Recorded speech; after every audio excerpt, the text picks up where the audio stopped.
जी आया नू जी, बहुत बहुत स्वागत। प्रोग्राम गल्लां ते गीत मैं वरुण कौर मान ते साडे नाल अज ने श्री इंदरबीर सिंह अरोड़ा जी जो कि सीए ने। सीए तो मैनू याद आ रहा अजकल रिटर्नां भरियां जा रही ने जो बहुत ज़रूरी ने। इनकम टैक्स का भी काफ़ी बोलबाला है और इनकम टैक्स भरना क्यों ज़रूरी है, किवें भरिया जावे, रिटर्न भरनी की हुंदी है, होर भी मेरे बहुत सारे सवाल ने जिन्हां दा जवाब देने दे लई साडे स्टूडियो दे विच इंदरबीर सिंह जी पहुंचे ने। बहुत बहुत स्वागत जी आया नू। धन्यवाद जी, सत श्री अकाल। इनकम टैक्स ते टैक्स दोनों इक्को ही चीज़ां ने जां इन्हां नूं आपां अलग-अलग किद्दां देख सकते हैं? पहला तां इत्थों शुरू करते हैं आपां। इस तरह जिवें तुसीं कहा इनकम टैक्स ते टैक्स ਜਿਹੜਾ ਇੱਕ ਬ੍ਰੌਡਰ ਟਰਮ ਹੈ, ਉਹਦੇ ਵਿੱਚ ਬਹੁਤ ਸਾਰੇ ਟੈਕਸਿਸ ਨੂੰ ਅਸੀਂ ਸ਼ਾਮਲ ਕਰ ਸਕਦੇ ਹਾਂ। ਜਿਵੇਂ ਮੇਨਲੀ ਬਹੁਤ ਇੰਪੋਰਟੈਂਟ ਅੱਜ ਦੀ ਡੇਟ ਵਿੱਚ GST G goods and services tax वो लगता है। होर बड़े तरह के टैक्स ने, कोई प्रॉपर्टी टैक्स है, कोई लोकल स्टेट के टैक्स ने, कोई सेंटर के टैक्स ने। टैक्स दे विच वो सारी चीज़ां शामिल हो जांदियां। एक्साइज ड्यूटी है, इदां ही सर्विस टैक्स चलता रहा है, होर कई तरह के टैक्स ने। पर इनकम टैक्स उस टैक्स की डेफिनेशन दे विच ते जरूर आंदा है, पर एक अलग सबजैक्ट है, एक उहदा पार्ट है। टोटल टैक्सेशन सिस्टम जिहड़ा उहदा एक हिस्सा है इनकम टैक्स। टैक्स भरन दे योग भी होगा कि इस उम्र तो जां इस इनकम तो ही बंदा इनकम टैक्स भर सकदा? जी, आम हालतां विच हर बालग व्यक्ति जिहदी टैक्सेबल आमदन है उन्होंने रिटर्न भरनी लाजमी है, उन्होंने टैक्स देना लाजमी है जे उहदी कोई इनकम टैक्सेबल है तो। पर कुछ खास हालतां विच जिहड़े माइनर भी ने, जिन्हां दी कोई स्पैशलाइज्ड इनकम है, कोई आर्टिस्टिक वर्क तो जां कोई उहदी अपनी कैपेबिलिटी तो, जिहदे लई उहनूं डिपेंड नहीं करना पैंदा अपने पेरेंट्स ते जां होरां ते, उहदे लई ओह आप भी टैक्सेबल हो सकदा है। सालाना किन्नी आमदन हुंदी है जदों तुहाडा इनकम टैक्स कट्टना शुरू हो जांदा, जां सालाना किन्नी आमदन हुंदी है जिहदे विच तुसीं टैक्स भर सकदे हो? क्योंकि बहुत सारे लोगों के दिमाग 'च ये चीज़ आउंदी है कि मेरी इन्नी कमाई हो गई होगी कि मैं टैक्स भरा कि मेरा कट तो नहीं जाऊगा। कई तो इस गल तो ही डरते रहंदे हैं कि की करिए, क्लीयर नहीं हैगा लोकां नूं बहुतिआं नूं। इस तरह जिथों तक टैक्स कट्टण दा सवाल है, टैक्स उस हालत विच ही कट्टिया जाएगा जे बंदा किसी नाल कोई किसी ऑर्गेनाइजेशन नाल काम करदा है, उन्होंने कोई सप्लाई दिंदा जां उन्होंने कोई सर्विस दिंदा ते ओहदे ते टैक्स डिडक्शन एट सोर्स होनी है तां, जां किते बंदा एम्पलॉयड है, नौकरी करदा है ते ओहदी नौकरी तो जो तनख्वाह मिलती है उन्होंने अगर टैक्सेबल होएगी तो वह कट के मिलेगी। पर अदरवाइज भी जे बंदा अपना काम कोई करता है, सैल्फ इंपलॉयड है, अपना छोटा जिहा बिजनेस करता है जां अपना कोई सर्विस प्रोवाइड करता अपने लैवल ते, ਉਹਦੇ ਵਿੱਚ ਉਹਨੂੰ ਆਪ ਅਸੈਸ ਕਰਨਾ ਪੈਂਦਾ ਕਿ ਮੇਰੀ ਟੈਕਸੇਬਲ ਇਨਕਮ ਹੈ ਜਾਂ ਨਹੀਂ ਹੈ। ਤੇ ਜੇ ਟੈਕਸੇਬਲ ਇਨਕਮ ਹੈ ਤੇ ਉਹਨੂੰ ਆਮਦਨ ਕਰ ਦੀ ਰਿਟਰਨ ਭਰਨੀ ਪੈਂਦੀ ਹੈ ਤੇ ਇਨਕਮ ਟੈਕਸ ਜੋ ਬਣਦਾ ਉਹ ਦੇਣਾ ਪੈਂਦਾ। ਟੈਕਸ ਸਲੈਬਸ ਵੀ ਟਰਮ ਅਸੀਂ ਅਕਸਰ ਸੁਣਦੇ ਆ ਜੀ, ਇਹ ਕੀ ਚੀਜ਼ ਹੁੰਦੀ ਹੈ, ਇਹ ਕਿੱਦਾਂ ਕੰਮ ਕਰਦੀ ਹੈ? ਇਸ ਤਰ੍ਹਾਂ ਟੈਕਸ ਸਲੈਬ ਦਾ ਬੜਾ ਗਹਿਰਾ ਸੰਬੰਧ ਹੈ ਇਨਕਮ ਟੈਕਸ ਦੀ ਕੈਲਕੂਲੇਸ਼ਨ ਨਾਲ, ਇਨਕਮ ਟੈਕਸ ਦੇ ਦੇਣ ਨਾਲ। ਜਿਵੇਂ ਅਸੀਂ ਸਾਰੇ ਜਾਣਦੇ ਹਾਂ ਕਿ 2.5 ਲੱਖ ਰੁਪਏ ਤੱਕ ਆਮਦਨ ਤੇ ਕੋਈ ਟੈਕਸ ਨਹੀਂ ਹੈ ਇੰਡੀਆ ਵਿੱਚ, ਇੱਕ ਇੰਡੀਵਿਜੂਅਲ ਵਿਅਕਤੀ ਲਈ, ਇੱਕ ਵਿਅਕਤੀਗਤ ਟੈਕਸ ਪੇਅਰ ਲਈ। ਉਹਦੇ ਤੋਂ ਬਾਅਦ 2.5 ਲੱਖ ਤੋਂ ਬਾਅਦ ਜਿਹੜਾ ਨਾਰਮਲ ਸਲੈਬਸ ਨੇ, ਪਿਛਲੇ ਸਾਲ ਵੀ ਸਨ ਜਿਹੜਾ 31 ਮਾਰਚ 23 ਖਤਮ ਹੋਇਆ ਤੇ ਅਗਲੇ ਸਾਲ ਲਈ ਵੀ ਨੇ, 2.5 ਲੱਖ ਰੁਪਏ ਤੱਕ ਕੋਈ ਟੈਕਸ ਨਹੀਂ ਹੈ। ਉਸ ਤੋਂ ਬਾਅਦ 5 ਲੱਖ ਰੁਪਏ ਤੱਕ 5% ਦੀ ਸਲੈਬ ਹੈ। ਉਸ ਤੋਂ ਬਾਅਦ 5 ਲੱਖ ਤੋਂ ਬਾਅਦ 10 ਲੱਖ ਤੱਕ 20% ਦੀ ਸਲੈਬ ਹੈ। 10 ਲੱਖ ਤੋਂ ਉੱਪਰ ਤੇ 30% ਦੀ ਟੈਕਸ ਸਲੈਬ ਹੈ, ਉਹਦੇ ਨਾਲ ਕੈਲਕੂਲੇਟ ਹੋਏਗਾ।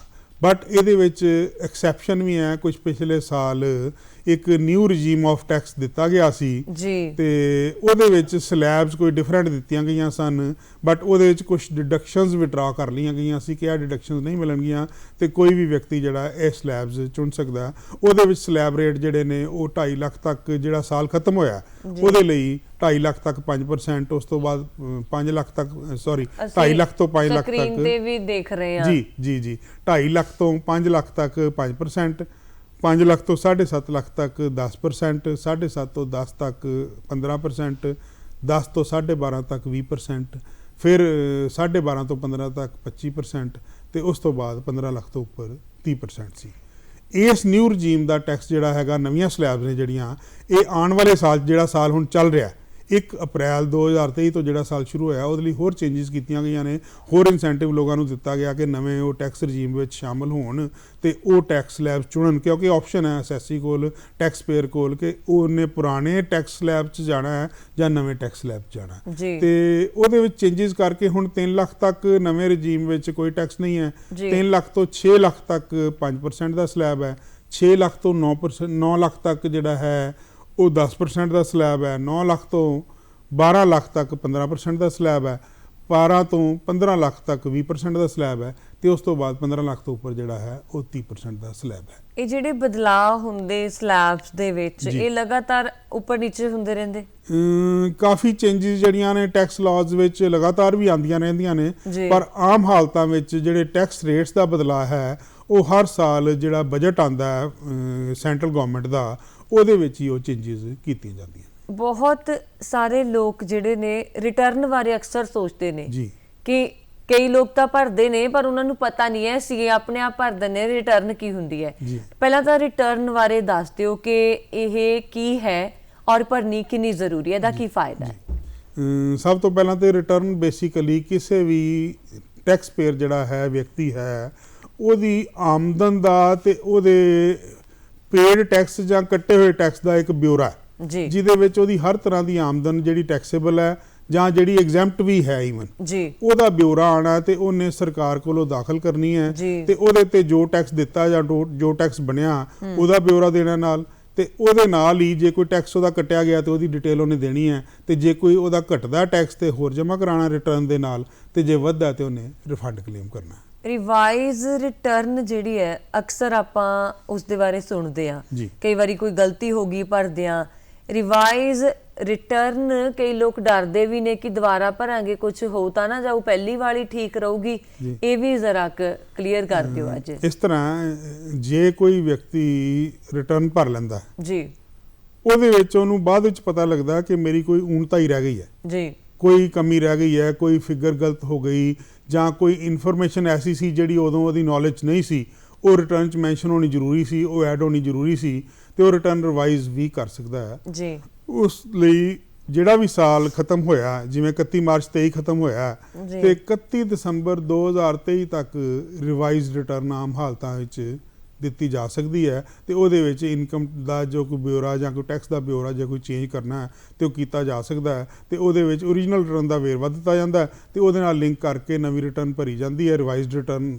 ਅਲੱਗ ਸੈਕਸ਼ਨ ਹੈ ਉਹਦੇ ਵਿੱਚ, ਤੇ ਉਹ ਡਿਪਾਰਟਮੈਂਟ ਪਹਿਲੀ ਰਿਟਰਨ ਨੂੰ ਛੱਡ ਕੇ ਦੂਜੀ ਰਿਟਰਨ ਨੂੰ ਉਹਦੀ ਐਕਚੁਅਲ ਰਿਟਰਨ ਮੰਨ ਲੈਂਦਾ, ਤੇ ਉਹਦੇ ਤੇ ਜੋ ਪ੍ਰੋਸੀਡਿੰਗਸ ਡਿਪਾਰਟਮੈਂਟ ਦੀਆਂ ਹੁੰਦੀਆਂ ਨੇ ਉਹ ਨਵੀਂ ਰਿਟਰਨ ਰਿਵਾਈਜ਼ਡ ਰਿਟਰਨ ਤੇ ਹੁੰਦੀਆਂ। ਇਸ ਤੋਂ ਇਲਾਵਾ ਇੱਕ ਹੋਰ ਪ੍ਰੋਸੀਜਰ ਹੈ ਰਿਵਾਈਜ਼ਡ ਰਿਟਰਨ ਦਾ। ਇਸ ਤੋਂ ਬਾਅਦ ਵੀ ਅਗਰ 31 ਦਸੰਬਰ ਉਸ ਸਾਲ ਦੇ ਤੱਕ ਬੰਦੇ ਨੂੰ ਉਹ ਪਤਾ ਨਹੀਂ ਲੱਗਿਆ, ਵਿਅਕਤੀ ਨੂੰ ਪਤਾ ਨਹੀਂ ਲੱਗਿਆ ਟੈਕਸ ਪੇਅਰ ਨੂੰ ਕਿ ਮੇਰੀ ਕੋਈ ਰਿਟਰਨ 'ਚ ਊਣਤਾ ਹੀ ਰਹਿ ਗਈ ਹੈ, ਉਸ ਤੋਂ ਬਾਅਦ ਪਤਾ ਲੱਗਦਾ ਤੇ ਫਿਰ ਇੱਕ ਅਪਡੇਟਡ ਰਿਟਰਨ ਦਾ ਕੰਸੈਪਟ ਕੋਈ ਸਾਲ ਡੇਢ ਪਹਿਲਾਂ ਡਿਪਾਰਟਮੈਂਟ ਨੇ ਲਾਂਚ ਕੀਤਾ ਹੈ। ਉਹਦੇ ਵਿੱਚ ਅਗਲੇ 2 ਸਾਲ ਤੱਕ ਉਹ ਰਿਟਰਨ ਅਪਡੇਟ ਕਰ ਸਕਦਾ ਆਪਣੀ ਪੁਰਾਣੀ ਰਿਟਰਨ ਜਿਹੜੀ ਭਰੀ ਹੋਈ ਹੈ, ਜਾਂ ਰਿਟਰਨ ਨਹੀਂ ਵੀ ਭਰੀ ਹੋਈ ਤੇ ਤਾਂ ਵੀ ਉਹਦੀ ਥਾਂ ਤੇ ਐਕਸਟੈਂਡਡ ਟਾਈਮ ਜਿਹੜਾ 2 ਸਾਲ ਦਾ ਉਹਦੇ ਵਿੱਚ ਉਹ ਅਪਡੇਟਡ ਰਿਟਰਨ ਦੇ ਸਕਦਾ ਹੈ।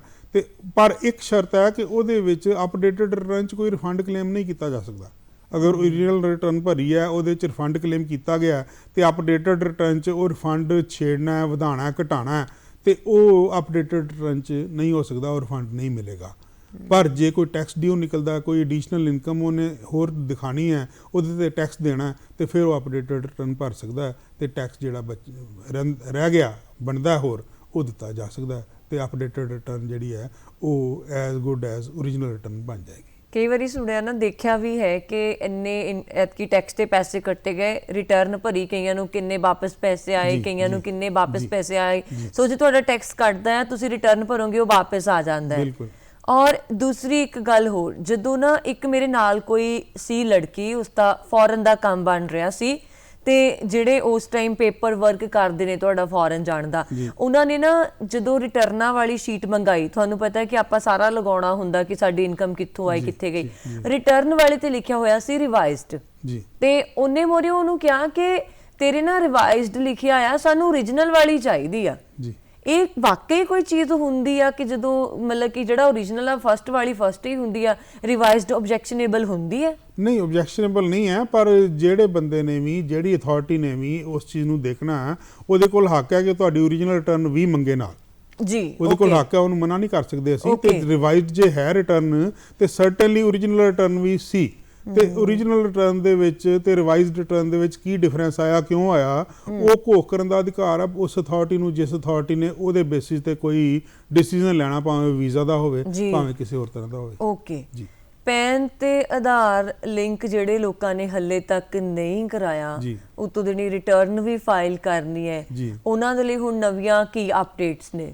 ਇਸ ਤਰ੍ਹਾਂ ਪੈਨ ਆਧਾਰ ਲਿੰਕਿੰਗ ਦੀ ਬਹੁਤ ਦੇਰ ਤੋਂ ਡਿਪਾਰਟਮੈਂਟ ਨੇ ਇੱਕ ਚਲਾਈ ਹੋਈ ਸੀ ਮੁਹਿੰਮ, ਤੇ ਉਹ ਲਗਾਤਾਰ ਡੇਟਾਂ ਐਕਸਟੈਂਡ ਹੁੰਦੀਆਂ ਰਹੀਆਂ 3 ਮਹੀਨੇ ਕਰਕੇ 3 ਮਹੀਨੇ ਕਰਕੇ ਕਾਫੀ ਦੇਰ ਤੋਂ ਐਕਸਟੈਂਡ ਹੁੰਦੀਆਂ ਸਨ। ਲਾਸਟ ਡੇਟ ਜਿਹੜੀ ਸੀ ਉਹਦੀ ਉਹ 30 ਜੂਨ 2023 ਸੀ ਐਕਸਟੈਂਡ ਕਰਨ ਦੀ, ਵਿਦ ਏ ਫੀਸ ਆਫ 1000 ਰੁਪਏ ਫੀਸ ਦੇਣੀ ਸੀ। ਉਸ ਤੋਂ ਪਹਿਲਾਂ ਫ੍ਰੀ ਚੱਲਦਾ ਰਿਹਾ, ਇਹ ਡਰਾਈਵ ਫ੍ਰੀ ਚੱਲਦੀ ਰਹੀ ਹੈ, ਤੇ ਕੋਈ ਉਹਦੇ ਚਾਰजेस ਨਹੀਂ ਸੀ, ਤੇ ਟੈਕਸ ਪੇਅਰ ਆਪਣਾ ਆਧਾਰ ਤੇ ਪੈਨ ਲਿੰਕ ਕਰ ਸਕਦਾ ਸੀ।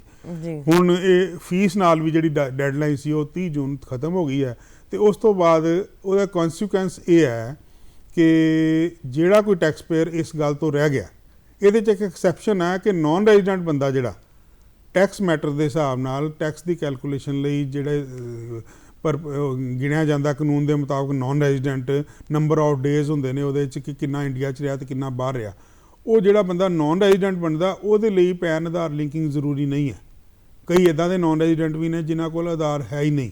ਅੱਛਾ ਜੀ। ਤੇ ਇਸ ਕਰਕੇ ਉਹਨਾਂ ਲਈ ਓਬਲੀਗੇਟਰੀ ਨਹੀਂ, ਉਹਨਾਂ ਲਈ ਜ਼ਰੂਰੀ ਨਹੀਂ। ਉਸ ਤੋਂ ਇਲਾਵਾ ਜਿਹੜੇ ਬਾਕੀ ਰੈਜ਼ੀਡੈਂਟ ਇੰਡੀਅਨ ਨੇ ਉਹਨਾਂ ਲਈ ਪੈਨ ਆਧਾਰ ਲਿੰਕਿੰਗ ਜ਼ਰੂਰੀ ਸੀ। 30 ਜੂਨ ਅਗਰ ਲੰਘ ਗਈ ਹੈ, ਨਹੀਂ ਕਰ ਪਾਏ, ਤੇ ਉਹ ਹੁਣ ਰਿਟਰਨ ਵੀ ਦਾਖਲ ਨਹੀਂ ਕਰ ਸਕਦੇ। ਹੋਰ ਕਈ ਪਰਪਸਿਸ ਲਈ ਉਹਨਾਂ ਨੂੰ ਇਸ ਤਰੀਕੇ ਨਾਲ ਕੰਸੀਡਰ ਕੀਤਾ ਜਾਏਗਾ ਜਿਵੇਂ ਉਹਨਾਂ ਕੋਲ ਪੈਨ ਨਹੀਂ ਹੈ। ਇਹ ਜ਼ਰੂਰੀ ਹੈ ਕਿ ਤੁਸੀਂ ਟੈਕਸ ਭਰਦੇ ਹੋ ਤਾਂ ਹੀ ਇਹਨਾਂ ਦੋਨਾਂ ਨੂੰ ਲਿੰਕ ਕਰਨਾ, ਕਿ ਹਰ ਕਿਸੇ ਲਈ ਜ਼ਰੂਰੀ? ਨਹੀਂ, ਜ਼ਰੂਰੀ ਨਹੀਂ ਕਿ ਟੈਕਸ ਭਰਦੇ ਆ। ਸਪੋਜ਼ਿੰਗ ਕਿਸੇ ਦੀ ਇਨਕਮ ਟੈਕਸੇਬਲ ਨਹੀਂ ਵੀ ਹੈ ਪਰ ਉਹਨੇ ਪੈਨ ਰੱਖਿਆ, ਉਹਦੇ 'ਚ ਕੋਈ ਹਰਜ ਨਹੀਂ ਹੈ, ਪੈਨ ਹਰ ਬੰਦਾ ਰੱਖ ਸਕਦਾ ਹੈ। ਰਿਟਰਨ ਦੇਣੀ ਤਾਂ ਹੀ ਜ਼ਰੂਰੀ ਹੈ ਜੇ ਟੈਕਸੇਬਲ ਇਨਕਮ ਹੈ ਜਾਂ ਕੋਈ TDS ਹੈ। ਤੇ ਜੇ ਐਸਾ ਵੀ ਹੈ ਤੇ ਪੈਨ ਅਗਰ ਐਕਟਿਵ ਰੱਖਣਾ ਹੈ ਤੇ ਆਧਾਰ ਨਾਲ ਲਿੰਕ ਕਰਨਾ ਜ਼ਰੂਰੀ ਹੈ। ਰਿਟਰਨ ਨਹੀਂ ਵੀ ਭਰਨੀ ਤਾਂ ਵੀ, ਕਿਉਂਕਿ ਉਹਦੇ 'ਚ ਹੋਰ ਕਈ ਚੀਜ਼ਾਂ ਨੇ। ਕੋਈ TDS ਕਿਸੇ ਨੇ ਕੱਟਣਾ ਤੇ ਉਹਨੇ ਉਸ ਚੀਜ਼ ਨੂੰ ਚੈੱਕ ਕਰਨਾ ਹੈ ਕਿ ਪੈਨ ਹੈ ਕਿ ਨਹੀਂ ਹੈ। ਜੇ ਨਹੀਂ ਹੈ ਤੇ ਉਹਦੇ ਤੇ ਹੋਰ ਰੇਟ ਨਾਲ TDS ਕੱਟਿਆ ਜਾਣਾ, ਤੇ ਜੇ ਪੈਨ ਹੈ ਤੇ ਹੋਰ ਰੇਟ ਤੇ TDS ਕੱਟਿਆ ਜਾਣਾ। ਸੋ ਜੇ ਨੌਨ ਐਕਟਿਵ ਪੈਨ ਵੀ ਹੈ, ਆਧਾਰ ਨਾਲ ਲਿੰਕ ਨਹੀਂ ਹੋਇਆ, ਤੇ ਉਹ ਨੌਨ ਪੈਨ ਕੈਟੇਗਰੀ 'ਚ ਹੀ ਗਿਣਿਆ ਜਾਏਗਾ ਤੇ ਉਹਦਾ ਹਾਇਰ ਰੇਟ ਆਫ TDS ਲੱਗੇਗਾ। ਇੱਦਾਂ ਹੀ ਕਈ ਚੀਜ਼ਾਂ ਨੇ, ਜਿਵੇਂ ਕਾਰ ਲੈਣੀ ਹੈ ਤੁਸੀਂ, ਉਹਦੇ ਵਿੱਚ ਵੀ ਪੈਨ ਤੁਹਾਨੂੰ ਚਾਹੀਦਾ। ਕੋਈ ਹੋਰ ਇੱਦਾਂ ਦੀ ਚੀਜ਼ ਪਰਚੇਜ਼ ਕਰਨੀ ਹੈ ਜਿਹਦੇ ਲਈ ਪੈਨ ਚਾਹੀਦਾ, ਤੇ ਉਹ ਅਗਰ ਐਕਟਿਵ ਪੈਨ ਨਹੀਂ ਹੈ ਤੇ ਉਹ ਚੀਜ਼ਾਂ ਲਈ ਵੀ ਤੁਹਾਨੂੰ ਦਿੱਕਤ ਆ ਸਕਦੀ ਹੈ। ਇੱਕ ਹੈ ਰਿਲੀਫ ਸੈਕਸ਼ਨ 87A। ਜੀ ਜੀ, ਇਹ ਅਸੀਂ ਇਨਕਮ ਟੈਕਸ ਦੇ ਨਾਲ ਕਿੱਦਾਂ ਜੋੜਦੇ ਆ? ਇਹ ਬੜੀ ਇੰਪੋਰਟੈਂਟ ਸੈਕਸ਼ਨ ਹੈ ਜੀ 87A। ਇਹਦੇ ਵਿੱਚ ਇੱਕ ਟੈਕਸ ਦੀ ਕੈਲਕੂਲੇਸ਼ਨ ਤੋਂ ਬਾਅਦ ਇੱਕ ਰਿਲੀਫ ਮਿਲਦਾ ਹੈ। ਅੱਜ ਤੋਂ 2 ਸਾਲ ਪਹਿਲਾਂ ਤੱਕ 5 ਲੱਖ ਦੀ ਇਨਕਮ ਤੇ ਕੋਈ ਟੈਕਸ ਨਹੀਂ ਸੀ। 5 ਲੱਖ ਦੀ ਇਨਕਮ ਤੇ ਟੈਕਸ ਨਹੀਂ ਸੀ ਦਾ ਮਤਲਬ ਹੈ ਕਿ ਸਲੈਬ ਜਿਹੜੀ ਸੀ ਉਹ 2.5 ਲੱਖ ਦੀ ਸੀ ਟੈਕਸ ਫਰੀ। ਜਿਵੇਂ ਅਸੀਂ ਪਹਿਲਾਂ ਟੈਕਸ ਫਰੀ ਸਲੈਬਸ ਦੀ ਗੱਲ ਕੀਤੀ, 2.5 ਲੱਖ ਤੱਕ ਕੋਈ ਟੈਕਸ ਨਹੀਂ, 2.5 ਲੱਖ ਤੋਂ ਬਾਅਦ 5%, ਫਿਰ 10% ਸਲੈਬਸ ਨੇ। ਲੇਕਿਨ 5 ਲੱਖ ਤੱਕ ਦੀ ਇਨਕਮ ਅਗਰ ਕਿਸੇ ਦੀ ਹੈ ਤੇ ਉਹਦੇ ਤੇ ਕੋਈ ਟੈਕਸ ਨਹੀਂ ਸੀ ਲੱਗਦਾ ਜੀ। ਉਹਦਾ ਮਤਲਬ ਸੀ ਕਿ ਬੈਲੈਂਸ ਜਿਹੜਾ ਗੈਪ ਹੈ ਉਹ 5 ਲੱਖ ਤੋਂ ਘੱਟ ਇਨਕਮ, ਅਗਰ ਕਿਸੇ ਦੀ 4,90,000 ਇਨਕਮ ਹੈ, ਉਹਦਾ ਟੈਕਸ ਸਪੋਜ਼ 12,000 ਸਮਥਿੰਗ ਬਣਿਆ ਤੇ ਉਹ ਮਾਫ ਹੋ ਜਾਏਗਾ। 12,500 ਤੱਕ ਦੀ ਟੈਕਸ ਵਿੱਚੋਂ ਛੋਟ ਮਿਲ ਜਾਂਦੀ ਹੈ ਉਸ ਵਿਅਕਤੀ ਨੂੰ ਜਿਹਦੀ ਇਨਕਮ 5 ਲੱਖ ਜਾਂ 5 ਲੱਖ ਤੋਂ ਘੱਟ ਹੈ। ਉਹ ਸੈਕਸ਼ਨ 87A ਦੇ ਵਿੱਚ ਛੋਟ ਹੈ। ਉਹਦੇ 'ਚ ਹੁਣ ਕੁਝ ਚੇਂਜਸ ਕੀਤੀਆਂ ਗਈਆਂ ਨੇ। ਜਿਹੜਾ ਸਾਲ ਚੱਲ ਰਿਹਾ ਉਹਦੇ ਵਿੱਚ ਕੁਝ ਹੋਰ ਇਨਸੈਂਟਿਵ ਦਿੱਤਾ ਗਿਆ ਟੈਕਸ ਪੇਅਰ ਨੂੰ। 7 ਲੱਖ ਤੱਕ ਦੀ ਇਨਕਮ 'ਚ ਨਿਊ ਰਜੀਮ ਆਫ ਸਲੈਬਸ ਦੇ ਵਿੱਚ ਕੋਈ ਟੈਕਸ ਨਹੀਂ ਲੱਗੇਗਾ। ਮਤਲਬ ਇਹ ਕਿ 87A ਦੀ ਜਿਹੜੀ ਰਿਬੇਟ ਹੈ, ਜਿਹੜੀ ਰਿਲੀਫ ਹੈ, ਉਹ 25,000 ਰੁਪਏ ਤੱਕ ਕਰ ਦਿੱਤੀ ਗਈ। 7 ਲੱਖ ਤੇ ਵੈਸੇ ਨਾਰਮਲੀ ਜੇ ਟੈਕਸ ਗਿਣਦੇ ਆ ਤੇ 25,000 ਰੁਪਇਆ ਬਣੇਗਾ, ਤੇ ਉਹ 25,000 ਦੀ ਛੋਟ ਮਿਲ ਜਾਏਗੀ ਅਗਰ ਬੰਦੇ ਦੀ ਇਨਕਮ 7 ਲੱਖ ਜਾਂ 7 ਲੱਖ ਤੋਂ ਘੱਟ ਹੈ ਤੇ ਉਹ ਨਿਊ ਰਜੀਮ ਵਿੱਚ ਆਪਣੀ ਕੈਲਕੂਲੇਸ਼ਨ ਕਰਦਾ ਤੇ ਉਹਨੂੰ ਕੋਈ ਟੈਕਸ ਨਹੀਂ ਦੇਣਾ। ਹਾਂ, 7 ਲੱਖ ਤੋਂ ਉੱਪਰ ਅਗਰ ਇਨਕਮ ਹੈ ਤੇ ਫਿਰ ਰੈਗੂਲਰ ਰੇਟ ਤੇ ਉਹੀ 3 ਲੱਖ ਤੱਕ ਛੋਟ ਹੈ ਜਾਂ 2.5 ਲੱਖ ਤੱਕ ਛੋਟ ਹੈ, ਡਿਪੈਂਡਿੰਗ ਅਪੋਨ ਨਿਊ ਰਜੀਮ ਜਾਂ ਓਲਡ ਰਜੀਮ। ਉਹਦੇ ਮੁਤਾਬਕ ਕੈਲਕੂਲੇਸ਼ਨ ਹੋਏਗੀ ਤੇ ਸਾਰੇ ਪਹਿਲੇ ਰੁਪਏ ਤੋਂ ਹੀ 2.5 ਲੱਖ ਜਾਂ 3 ਲੱਖ ਤੋਂ ਬਾਅਦ ਟੈਕਸ ਲੱਗੇਗਾ। ਸੀਨੀਅਰ ਸਿਟੀਜ਼ਨਸ ਦੀ ਗੱਲ ਜ਼ਰੂਰ ਕਰਨੀ ਚਾਹੂੰਗੀ। ਜੀ, ਜੀ। ਉਹਨਾਂ ਨੂੰ ਕਿਹੜੀ ਉਮਰ ਤੋਂ ਟੈਕਸ ਤੇ ਛੋਟ ਹੁੰਦੀ ਹੈ ਕਿ ਨਹੀਂ ਹੁੰਦੀ ਹੈ? ਜੇ ਹੁੰਦੀ ਹੈ ਤਾਂ ਕਿੰਨੀ ਹੁੰਦੀ ਹੈ? ਕਿਉਂਕਿ ਬਹੁਤ ਸਾਰੇ ਸਾਡੇ ਬਜ਼ੁਰਗ ਇੱਦਾਂ ਦੇ ਨੇ ਜਿਨ੍ਹਾਂ ਨੂੰ ਇਸ ਚੀਜ਼ ਬਾਰੇ ਜਾਣਕਾਰੀ ਨਹੀਂ ਆ ਕਿ ਉਸ ਉਮਰ ਦੇ ਪੜਾਅ ਤੇ ਪਹੁੰਚ ਗਏ ਆ ਜਿੱਥੇ ਟੈਕਸ ਨੂੰ ਲੈ ਕੇ ਉਹਨਾਂ ਦੇ ਲਈ ਬਦਲਾਅ ਹੋਣਗੇ। ਜੀ,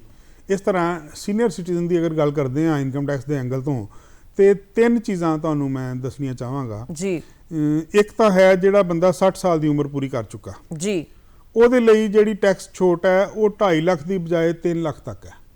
ਜੀ, ਉਹਦੇ ਲਈ ਟੈਕਸ ਛੋਟ 2.5 ਲੱਖ ਦੀ ਬਜਾਏ 3 ਲੱਖ ਨਹੀਂ ਜਾਏਗੀ। 3 ਲੱਖ ਤੋਂ ਉੱਪਰ ਅਗਰ ਟੈਕਸ ਕੋਈ ਬਣਦਾ ਹੈ ਤੇ ਉਹ ਉਹਨੂੰ ਲੱਗੇਗਾ, ਜੇ 3 ਲੱਖ ਤੋਂ ਘੱਟ ਉਹਦੀ ਆਮਦਨ ਹੈ ਤੇ ਉਹਨੂੰ ਰਿਟਰਨ ਵੀ ਦਾਖਲ ਕਰਨੀ ਆਮ ਹਾਲਤਾਂ 'ਚ ਜ਼ਰੂਰੀ ਨਹੀਂ ਹੈ। ਜੀ। ਇਸ ਤੋਂ ਬਾਅਦ ਇੱਕ ਸੁਪਰ ਸੀਨੀਅਰ ਸਿਟੀਜ਼ਨ ਦਾ ਕਨਸੈਪਟ ਹੈ 80 ਸਾਲ ਤੋਂ ਉੱਪਰ। ਜੀ। 80 ਸਾਲ ਤੋਂ ਉੱਪਰ ਦਾ ਵਿਅਕਤੀ ਜਿਹੜਾ ਹੈਗਾ ਉਹਨੂੰ 5 ਲੱਖ ਤੱਕ ਕੋਈ ਟੈਕਸ ਲਾਇਬਿਲਿਟੀ ਨਹੀਂ ਹੈ। 5 ਲੱਖ ਤੱਕ ਅਗਰ ਆਮਦਨ ਹੈ, 5 ਲੱਖ ਤੋਂ ਥੱਲੇ ਆਮਦਨ ਹੈ ਤੇ ਰਿਟਰਨ ਦਾਖਲ ਕਰਨੀ ਵੀ ਜ਼ਰੂਰੀ ਨਹੀਂ ਹੈ ਤੇ ਟੈਕਸ ਵੀ ਜੇ ਗਿਣਿਆ ਜਾਏਗਾ 5 ਲੱਖ ਤੋਂ ਉੱਤੇ ਦੀ ਇਨਕਮ ਤੇ 5 ਲੱਖ ਦੀ ਛੋਟ ਤੋਂ ਬਾਅਦ ਗਿਣਿਆ ਜਾਏਗਾ। ਜੀ। ਇਸੇ ਤਰ੍ਹਾਂ ਇੱਕ ਨਵੀਂ ਸੈਕਸ਼ਨ 194 ਪੀ ਆਈ ਸੀ, ਉਹਦੇ ਵਿੱਚ 75 ਸਾਲ ਤੋਂ ਉੱਪਰ ਦੀ ਉਮਰ ਦੇ ਜਿਹੜੇ ਵਿਅਕਤੀ ਨੇ ਉਹਨਾਂ ਲਈ ਕੁਝ ਸਹੂਲਤ ਦਿੱਤੀ ਗਈ ਹੈ ਕਿ ਐਸਾ ਵਿਅਕਤੀ ਜਿਹੜਾ 75 ਸਾਲ ਦੀ ਉਮਰ ਪੂਰੀ ਕਰ ਚੁੱਕਿਆ ਜੀ, ਉਹਦੀ ਸਿਰਫ ਪੈਨਸ਼ਨ ਇਨਕਮ ਹੈ ਤੇ ਇੱਕੋ ਬੈਂਕ ਵਿੱਚ ਅਕਾਊਂਟ ਹੈ, ਉਸੇ ਬੈਂਕ ਵਿੱਚ ਹੀ ਜਿਹੜੇ ਬੈਂਕ ਚੋਂ ਉਹਨੂੰ ਪੈਨਸ਼ਨ ਮਿਲਦੀ ਹੈ ਜੀ। ਤੇ ਉਸ ਕੇਸ ਵਿੱਚ ਇੱਕ ਸਪੈਸੀਫਾਈਡ ਫਾਰਮ ਉਹ ਬੈਂਕ ਨੂੰ ਭਰ ਕੇ ਦੇ ਸਕਦਾ ਹੈ ਕਿ ਇਹ ਮੇਰੀ ਪੈਨਸ਼ਨ ਇਨਕਮ ਤੁਹਾਡੇ ਕੋਲੋਂ ਆ ਰਹੀ ਹੈ ਤੇ ਇਹ ਮੇਰਾ ਬੈਂਕ ਦਾ ਇੰਟਰਸਟ ਜਾਂ ਇਨਕਮ ਹੈਗੀ ਹੈ, ਤੇ ਉਹ ਫਾਰਮ ਭਰੇਗਾ ਤੇ ਬੈਂਕ ਉਹਦਾ ਫਾਰਮ ਡਿਪਾਰਟਮੈਂਟ ਦੀ ਸਾਈਟ ਤੇ ਅਪਲੋਡ ਕਰੇਗਾ ਸਪੈਸੀਫਾਈਡ ਪ੍ਰੋਸੀਜਰ ਨਾਲ, ਤੇ ਉਸ ਵਿਅਕਤੀ ਨੂੰ ਰਿਟਰਨ ਭਰਨ ਦੀ ਲੋੜ ਨਹੀਂ ਪਏਗੀ। ਬਹੁਤ ਵਾਰ ਅਸੀਂ ਦੇਖਦੇ ਹਾਂ ਕਿ ਅਸੀਂ ਨਾ ਟੈਕਸ ਭਰਨਾ ਹੁੰਦਾ, ਸਾਨੂੰ ਦੱਸ ਵੀ ਦਿੱਤਾ ਜਾਂਦਾ ਹੈ ਸਾਡੇ ਦਫ਼ਤਰ ਦੇ ਵੱਲੋਂ ਟੈਕਸ ਭਰ ਲਓ, ਪਰ ਸਾਨੂੰ ਤਰੀਕਾ ਨਹੀਂ ਲੱਭਦਾ ਕਿ ਅਸੀਂ ਕਿਹਦੇ ਕੋਲ ਜਾਈਏ, ਕਿਹਨੂੰ ਮਿਲੀਏ। ਕੋਈ ਦੱਸਦਾ ਕਿ ਮੇਰੇ ਨਾਲ ਇੱਦਾਂ ਸੀਏ ਹੈ। ਸਹੀ ਸੀਏ ਦੀ ਚੋਣ ਕਿੰਨੀ ਜ਼ਰੂਰੀ ਹੈ, ਕਿਉਂਕਿ ਜਦੋਂ ਤੁਸੀਂ ਟੈਕਸ ਭਰਦੇ ਹੋ ਨਾ ਇਨਕਮ ਟੈਕਸ ਤੇ, ਉਹ ਸੀਏ ਫਿਰ ਤਾਂ ਉਮਰ ਤੁਹਾਡੇ ਨਾਲ ਕਿਤੇ ਨਾ ਕਿਤੇ ਜੁੜ ਜਾਂਦੇ ਨੇ। ਕਿੱਦਾਂ ਅਦਾ ਕੀਤਾ ਜਾਵੇ ਟੈਕਸ, ਕਿਵੇਂ ਸੀਏ ਦੀ ਚੋਣ ਕੀਤੀ ਜਾਏ? ਦੇਖੋ, ਸੀਏ ਸਾਰੇ ਅੱਛੇ ਨੇ ਜੀ, ਸੀਏ ਕੋਈ ਚੰਗਾ ਮਾੜਾ ਨਹੀਂ ਹੁੰਦਾ ਜੀ। ਬੇਸਿਕ ਕੁਐਸਚਨ ਹੈ ਕਿ ਟੈਕਸ ਪੇਅਰ ਨੂੰ ਚਾਹੀਦਾ ਹੈ ਕਿ ਆਪਣੀ ਆਮਦਨ ਦਾ ਅੱਛਾ ਤੇ ਟਰੂ ਵੇਰਵਾ ਜਿਹੜਾ ਹੈ, ਸਹੀ ਵੇਰਵਾ ਉਹ ਸੀਏ ਨੂੰ ਦੇਵੇ ਜੀ, ਤੇ ਉਹਦੇ ਮੁਤਾਬਕ ਰਿਟਰਨ ਭਰੀ ਜਾਵੇ। ਜ਼ਰੂਰੀ ਨਹੀਂ ਸੀਏ ਨੇ ਭਰਨੀ ਹੈ, ਟੈਕਸ ਪੇਅਰ ਜਿਹੜਾ ਅਵੇਅਰ ਹੈ, ਜਿਹਨੂੰ ਪਤਾ ਹੈ, ਆਪ ਵੀ ਭਰ ਸਕਦਾ। ਆਨਲਾਈਨ ਅੱਜ ਕੱਲ੍ਹ ਰਿਟਰਨਾਂ ਜਾਂਦੀਆਂ ਨੇ, ਮੈਨੂਅਲ ਵੀ ਜਾਂਦੀਆਂ ਨੇ, ਤੇ ਆਪ ਵੀ ਟੈਕਸ ਪੇਅਰ ਰਿਟਰਨ ਭਰ ਸਕਦਾ, ਸੀਏ ਦੀ ਹੈਲਪ ਲੈ ਸਕਦਾ, ਐਡਵੋਕੇਟਸ ਹੈ ਉਹਨਾਂ ਦੀ ਹੈਲਪ ਲੈ ਸਕਦਾ। ਬਿਲਕੁਲ, ਬਹੁਤ ਸਹੀ ਤਰੀਕੇ ਦੇ ਨਾਲ ਆਪਾਂ ਕਿਸੇ ਵੀ ਥਾਂ ਤੋਂ ਹੈਲਪ ਲੈ ਸਕਦੇ ਹਾਂ। ਇਸ ਗੱਲ ਨੂੰ ਆਪਾਂ ਅੱਗੇ ਜਾਰੀ ਰੱਖਾਂਗੇ। ਫਿਲਹਾਲ ਪ੍ਰੋਗਰਾਮ ਗੱਲਾਂ ਤੇ ਗੀਤ ਹੈ, ਤੇ ਆਓ ਪਹਿਲਾਂ ਗੀਤ ਦੇਖਦੇ ਹਾਂ।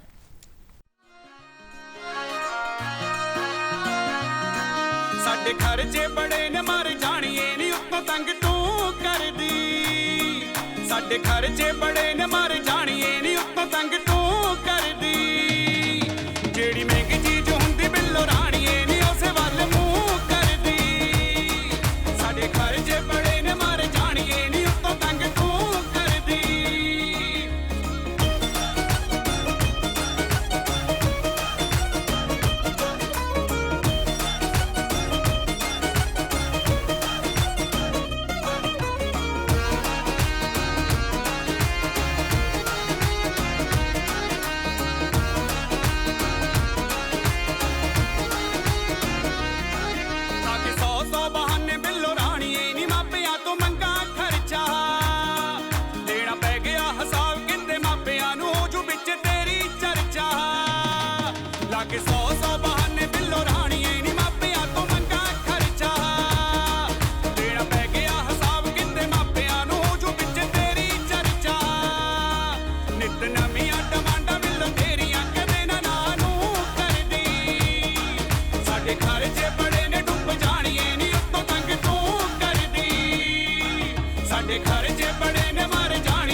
ਸਾਡੇ ਖਰਚੇ ਬੜੇ ਨੇ ਮਰ ਜਾਣੀਏ ਨੀ ਉੱਤੋਂ ਤੰਗ ਤੂੰ ਕਰਦੀ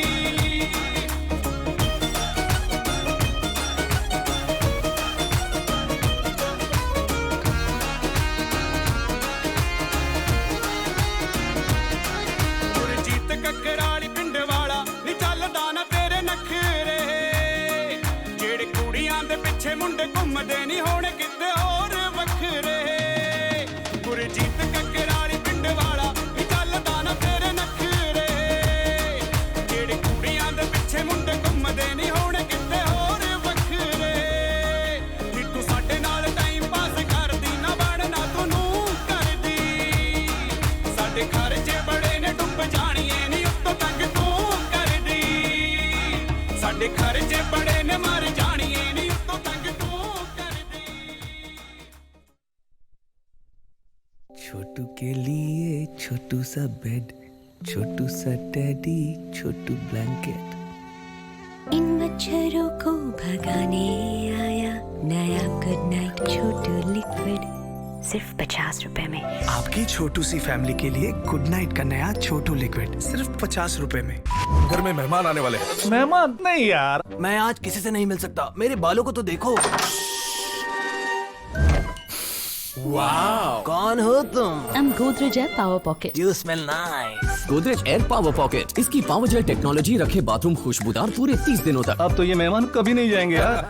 पहला कमजोरी होवेगी, फिर बुखार, फिर ब्लड टेस्ट। पर तू डरी ना, मम्मी तेनू भी हॉस्पिटल ले जाणगे। डैडी नू मच्छर ने कटिया सी ना, हुण उस नू भी डेंगू होवेगा। ਟੈਡੀ ਨੂੰ ਬੋਲ ਦੇ ਹੁਣ ਇਸ ਘਰ ਵਿੱਚ ਕਿਸੇ ਨੂੰ ਡੇਂਗੂ ਨਹੀਂ ਹੋਵੇਗਾ। ਕਾਲਾ ਹਿੱਟ ਇਹ ਮੱਛਰਾਂ ਨੂੰ ਮਾਰ ਡਿਗਾਏ ਅਤੇ ਡੇਂਗੂ ਤੋਂ ਬਚਾਏ। ਕਾਲਾ ਹਿੱਟ। हैंड वॉश ऐड है ना, एक डॉक्टर होगा, एक छोटा बच्चा जिससे 2 गंदे हाथ अते एक सुपर स्मार्ट मम्मी है ना। चलो हैंड वॉश दो।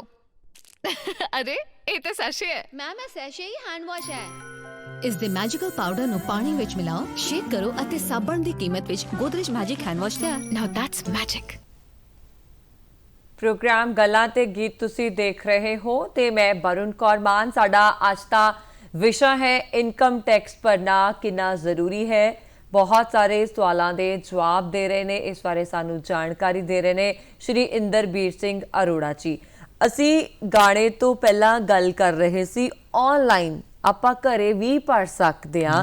ਉਹ ਗੱਲ ਮੈਂ ਚਾਹੁੰਦੀ ਹਾਂ ਤੁਸੀਂ ਪੂਰੀ ਕਰੋ ਤੇ ਜਿਹੜਾ ਇਨਸਾਨ ਖੁਦ ਭਰ ਰਿਹਾ ਹੈ ਉਹਨੂੰ ਇਹ ਜਾਣਕਾਰੀ ਵੀ ਲੈਣੀ ਪਹਿਲਾਂ ਪਏਗੀ ਕਿ ਕਿਵੇਂ ਭਰਨਾ ਹੈ, ਉਹ ਕਿਵੇਂ ਮਿਲੇਗੀ। ਇਸ ਤਰ੍ਹਾਂ ਬੇਸਿਕ ਅਵੇਅਰਨੈਸ ਜਿਹੜੀ ਹੈ ਇਨਕਮ ਟੈਕਸ ਐਕਟ ਦੀ ਜਾਂ ਇਨਕਮ ਟੈਕਸ ਦੇ ਕਾਨੂੰਨ ਦੀ ਉਹ ਜ਼ਰੂਰੀ ਹੈ ਜੀ। ਕੋਈ ਵੀ ਰਿਟਰਨ ਆਪਣੇ ਆਪ ਭਰਨ ਲਈ ਭਾਵੇਂ ਉਹ ਮੈਨੂਅਲ ਭਰਨੀ ਹੈ ਤੇ ਭਾਵੇਂ ਆਨਲਾਈਨ ਭਰਨੀ ਹੈ, ਆਫਲਾਈਨ ਜਾਂ ਆਨਲਾਈਨ ਕਿਸੇ ਤਰ੍ਹਾਂ ਵੀ ਭਰਨੀ ਹੈ। ਤੇ ਜਿਹੜੇ ਬੰਦੇ ਨੂੰ ਇਹ ਅਵੇਅਰਨੈਸ ਹੈ ਉਹ ਆਪ ਹੀ ਰਿਟਰਨ ਭਰ ਸਕਦਾ, ਕੋਈ ਔਖਾ ਕੰਮ ਨਹੀਂ ਹੈ। ਇਨਕਮ ਟੈਕਸ ਦੀ ਸਾਈਟ ਤੇ ਆਪਣਾ ਲੌਗਇਨ ਪਾਸਵਰਡ ਨਾਲ ਕਰਨਾ ਪਹਿਲਾਂ ਰਜਿਸਟਰ ਕਰਕੇ ਤੇ ਉਹਦੇ ਵਿੱਚ ਕਾਫੀ ਕੁਝ ਯੂਜ਼ਰ ਫਰੈਂਡਲੀ ਹੈ। ਉਹਦੇ ਵਿੱਚ ਡਿਫਰੈਂਟ ਸ਼ਡਿਊਲਸ ਨੇ, ਡਿਫਰੈਂਟ ਕੈਟਾਗਰੀਜ਼ ਨੇ ਜਿੱਥੇ ਜਿੱਥੇ ਜੋ ਇਨਫੋਰਮੇਸ਼ਨ ਭਰਨੀ ਹੈ। ਕਾਫੀ ਆਟੋ ਪੋਪੂਲੇਟਡ ਇਨਫੋਰਮੇਸ਼ਨ ਵੀ ਹੁੰਦੀ ਹੈ ਜਦੋਂ ਬੰਦਾ ਲੌਗਇਨ ਕਰਦਾ ਜੀ। ਤੇ ਉਹਦੇ ਵਿੱਚ ਬੰਦਾ ਆਪਣੀ ਆਮਦਨ ਦੀ ਜਿਹੜੀ ਟਰੂ ਪਿਕਚਰ ਹੈ ਉਹ ਭਰ ਦੇਵੇ, ਜੋ ਟੈਕਸ ਬਣਦਾ ਉਹ ਦੇਵੇ ਤੇ ਕੋਈ ਦਿੱਕਤ ਨਹੀਂ ਆਉਂਦੀ ਇੱਦਾਂ ਦੀ ਜੇ ਸਿੰਪਲ ਰਿਟਰਨ ਹੈ ਤੇ। ਹਾਂ, ਜੇ ਬੰਦਾ ਸਮਝਦਾ ਕਿ ਮੈਨੂੰ ਇਨਫੋਰਮੇਸ਼ਨ ਮੇਰੇ ਕੋਲ ਪੂਰੀ ਨਹੀਂ ਹੈ ਜਾਂ ਮੈਂ ਇੰਨਾ ਅਵੇਅਰ ਨਹੀਂ ਹਾਂ ਉਹ ਰਿਟਰਨ ਭਰਨ ਲਈ ਤੇ ਸਰਟਨਲੀ ਉਹਨੂੰ ਕਿਸੇ ਨਾ ਕਿਸੇ ਟੈਕਸ ਜਿਹੜਾ ਗਾਈਡ ਹੈ ਉਹਦੀ ਮਦਦ, ਭਾਵੇਂ ਉਹ ਚਾਰਟਰਡ ਅਕਾਊਂਟੈਂਟ ਹੈ, ਭਾਵੇਂ ਉਹ ਵਕੀਲ ਹੈ, ਭਾਵੇਂ ਹੋਰ ਕੋਈ ਜਿਹੜਾ ਸਪੋਰਟਰ ਹੈ ਐਸਾ ਜਿਹੜਾ ਕੋਈ ਟੈਕਸ ਮੈਟਰ 'ਚ ਸਪੋਰਟ ਕਰ ਸਕਦਾ ਉਹਨੂੰ, ਤੇ ਉਹਦੀ ਮਦਦ ਜ਼ਰੂਰ ਲੈਣੀ ਚਾਹੀਦੀ ਹੈ ਤਾਂ ਕਿ ਰਿਟਰਨ ਗਲਤ ਨਾ ਦਾਖਲ ਹੋਵੇ। ਦੂਜੀ ਗੱਲ ਇਹ ਹੈ ਕਿ ਪੂਰੀ ਆਮਦਨ ਦਾ ਸਹੀ ਵੇਰਵਾ ਜਿਹੜਾ ਰਿਟਰਨ 'ਚ ਸ਼ਾਮਲ ਕਰਨਾ ਜ਼ਰੂਰੀ ਹੈ ਕਿਉਂਕਿ ਡਿਪਾਰਟਮੈਂਟ ਦੇ ਡਾਟਾ ਬੈਂਕ ਵਿੱਚ ਇਸ ਵੇਲੇ ਬਹੁਤ ਸਾਰੀ ਐਸੀ ਇਨਫੋਰਮੇਸ਼ਨ ਹੈ ਜਿਹੜੀ ਸਿੱਧੀ ਆ ਜਾਂਦੀ ਹੈ ਜੀ। ਕਾਫੀ ਸੋਰਸਿਸ ਤੋਂ ਡਿਪਾਰਟਮੈਂਟ ਕੋਲ ਆਮਦਨ ਦੀ ਕਾਫੀ ਜਾਣਕਾਰੀ ਸਿੱਧੀ ਆ ਜਾਂਦੀ ਕਿ ਕਿਹੜੇ ਪੈਨ ਦੇ ਅਗੇਂਸਟ ਕੀ ਆਮਦਨ ਹੋਈ ਹੈ ਤੇ ਜੇ ਕੋਈ ਵਿਅਕਤੀ ਉਸ ਚੀਜ਼ ਤੋਂ ਚੁੱਕ ਜਾਂਦਾ, ਉਸ ਚੀਜ਼ ਨੂੰ ਨਹੀਂ ਦਿਖਾ ਪਾਉਂਦਾ ਤੇ ਸਰਟਨਲੀ ਉਹ ਬਾਅਦ 'ਚ ਕੌਨਸੀਕੁਐਂਸਿਸ ਫੇਸ ਕਰੇਗਾ। 2 ਫਾਰਮ ਨੇ, ਦੋਨਾਂ ਦੀ ਤੁਹਾਡੇ ਨਾਲ ਗੱਲ ਕਰਾਂਗੀ ਜੀ।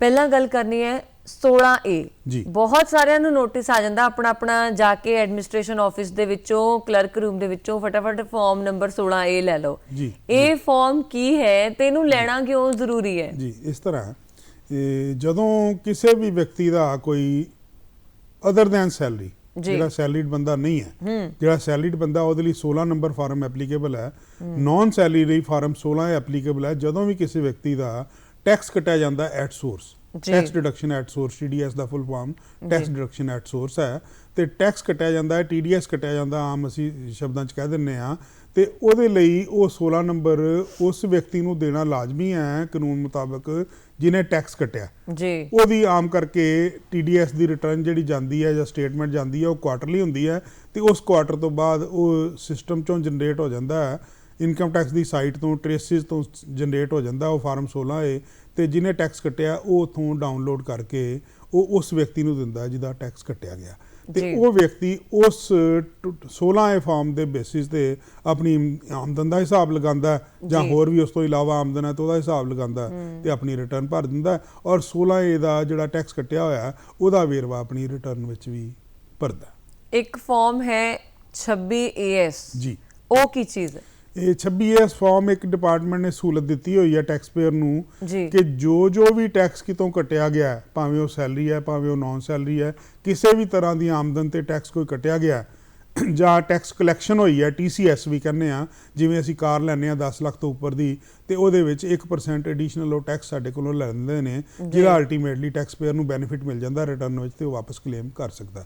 ਉਹ ਵੀ TDS ਤੇ TCS ਜਿੱਦਾਂ ਦਾ ਵੀ ਕੋਈ ਕੱਟਿਆ ਹੋਇਆ, ਜਾਂ ਹੁਣ ਅਸੀਂ ਗੱਲ ਕਰੀਏ ਲੇਟੈਸਟ ਫੋਰਨ ਰਿਮਿਟੈਂਸ, ਜਿਵੇਂ ਬੱਚੇ ਬਾਹਰ ਜਾਂਦੇ ਨੇ ਜਾਂ ਹੋਰ ਕੋਈ ਪੇਮੈਂਟ ਬਾਹਰ ਕਰਦਾ ਜਾਂ ਕੋਈ ਟੂਰ ਤੇ ਜਾਂਦਾ, ਤੇ ਉਹਦੇ ਵਿੱਚ ਕਾਫੀ ਉਹਦਾ ਪਿੱਛੇ ਰੌਲਾ ਚੱਲਦਾ ਰਿਹਾ, ਕਿਉਂਕਿ ਉਹਦੇ ਦਰਾਂ ਵਧਾਈਆਂ ਗਈਆਂ TCS ਦੀਆਂ, ਉਹਦੇ ਤੇ ਵੀ TCS ਬੈਂਕ ਨੇ ਲੈ ਲੈਣਾ ਹੁੰਦਾ ਤੁਹਾਡੇ ਕੋਲੋਂ, ਜਿੰਨੇ ਤੁਸੀਂ ਬਾਹਰ ਪੈਸੇ ਭੇਜਦੇ ਹੋ ਉਹਦੇ ਤੋਂ ਐਡੀਸ਼ਨਲ ਕੁਛ ਅਮਾਊਂਟ ਟੈਕਸ ਲੈ ਲੈਂਦਾ, ਜਿਹੜਾ ਬੰਦੇ ਨੂੰ ਰਿਟਰਨ ਭਰ ਕੇ ਵਾਪਸ ਮਿਲਦਾ ਜਾਂ ਐਡਜਸਟ ਹੁੰਦਾ।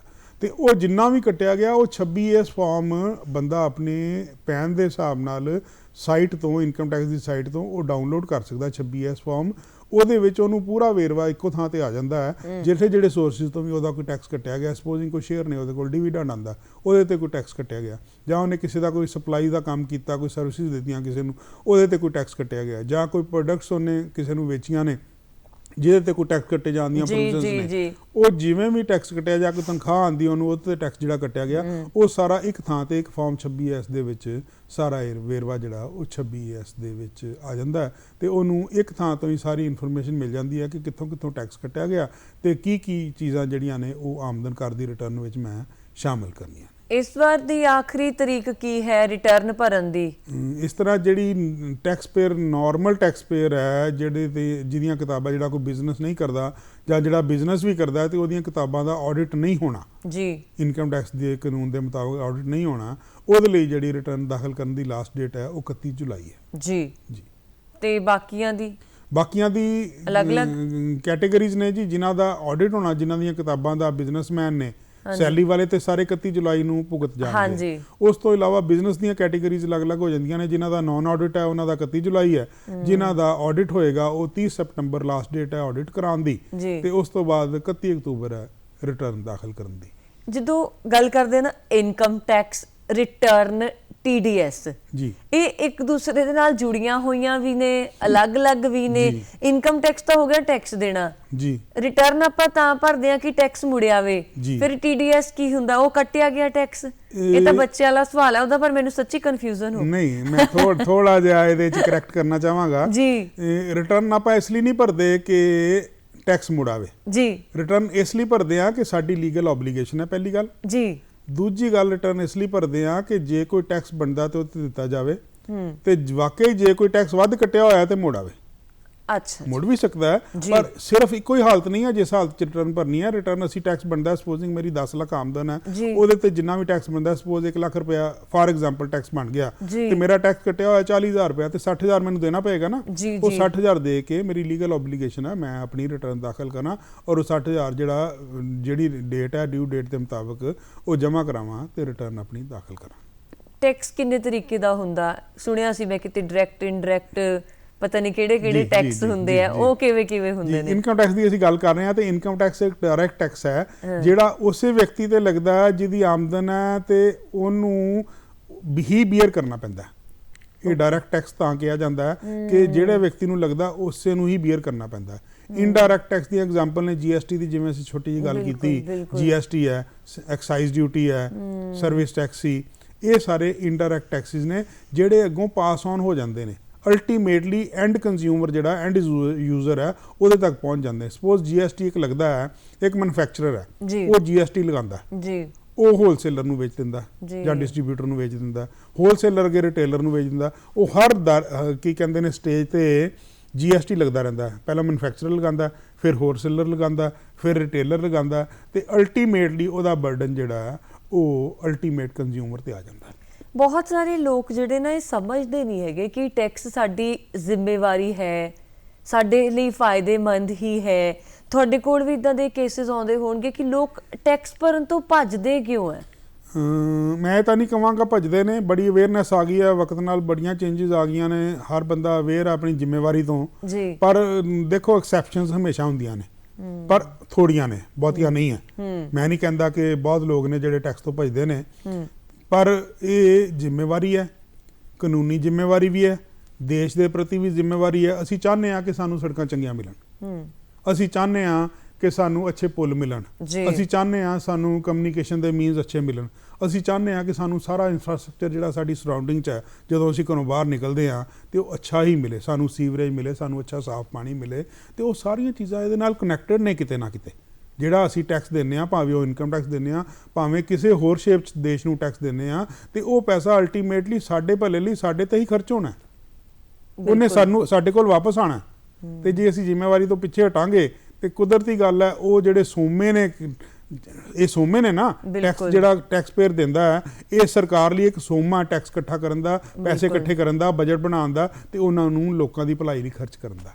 ਇਹ ਸਾਰੇ ਫਾਇਦੇ ਟੈਕਸ ਦੇ, ਐਡਵਾਂਟੇजेस, ਬੈਨੀਫਿਟਸ ਆਪਾਂ ਗਿਣ ਸਕਦੇ ਹਾਂ ਜੀ। ਇਹ ਬਿਲਕੁਲ ਬੈਨੀਫਿਟਸ ਨੇ। ਦੂਜਾ ਇਹਦੇ ਵਿੱਚ ਹੁਣ ਟੈਕਸ ਦੀ ਰਿਟਰਨ ਭਰਦੇ ਆ, ਇਨਕਮ ਟੈਕਸ ਦੀ ਰਿਟਰਨ ਭਰੀ, ਸਿਰਫ ਇਨਕਮ ਟੈਕਸ ਦੀ ਰਿਟਰਨ ਭਰਨ ਤੱਕ ਹੀ ਸੀਮਤ ਨਹੀਂ ਹੈ ਜੀ, ਉਹ ਅੱਗੋਂ ਕਈ ਥਾਂ ਤੇ ਕੰਮ ਆਉਂਦੀ ਹੈ। ਬਿਜ਼ਨਸਮੈਨ ਨੇ ਕੋਈ ਲੋਨ ਲੈਣਾ ਜੀ ਬੈਂਕ ਤੋਂ ਜਾਂ ਕਿਸੇ ਫਾਈਨੈਂਸ਼ੀਅਲ ਇੰਸਟੀਟਿਊਸ਼ਨ ਤੋਂ, ਤੇ ਸਭ ਤੋਂ ਪਹਿਲਾਂ ਉੱਥੇ ਗੱਲ ਇਨਕਮ ਟੈਕਸ ਰਿਟਰਨ ਦੀ ਹੁੰਦੀ ਹੈ ਕਿ ਤੁਹਾਡੀ ਰਿਟਰਨ ਕਿੰਨੀ ਹੈ, ਤੁਹਾਡੀ ਆਮਦਨ ਕਿੰਨੀ ਹੈ, ਮਤਲਬ ਇਹ ਕਿ ਤੁਹਾਡੀ ਰੀਪੇਇੰਗ ਕੈਪੈਸਿਟੀ ਕਿੰਨੀ ਹੈ।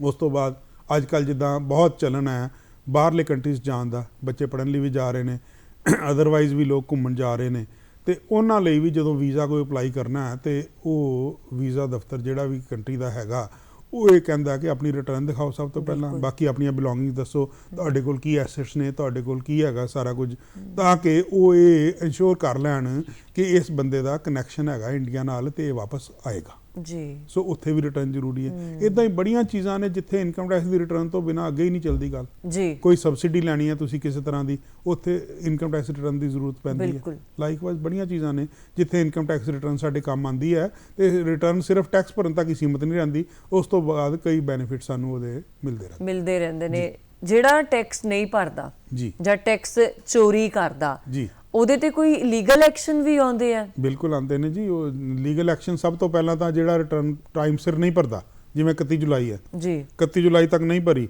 ਤੇ ਉਸ ਤੋਂ ਬਾਅਦ 31 ਦਸੰਬਰ ਤੱਕ ਉਹ ਲੇਟ ਰਿਟਰਨ ਭਰੀ ਜਾ ਸਕਦੀ ਹੈ, ਤੇ ਉਹਦੇ ਤੇ ਪੈਨਲਟੀ ਲੱਗ ਜਾਂਦੀ, ਛੋਟੀ ਜੀ ਫੀਸ ਕਹਿੰਦੇ ਆ ਉਹਨੂੰ ਸਰਕਾਰੀ ਭਾਸ਼ਾ 'ਚ ਜਾਂ ਕਾਨੂੰਨ ਦੀ ਭਾਸ਼ਾ 'ਚ, 234 F ਦੀ ਇੱਕ ਫੀਸ ਹੈ ਜੀ।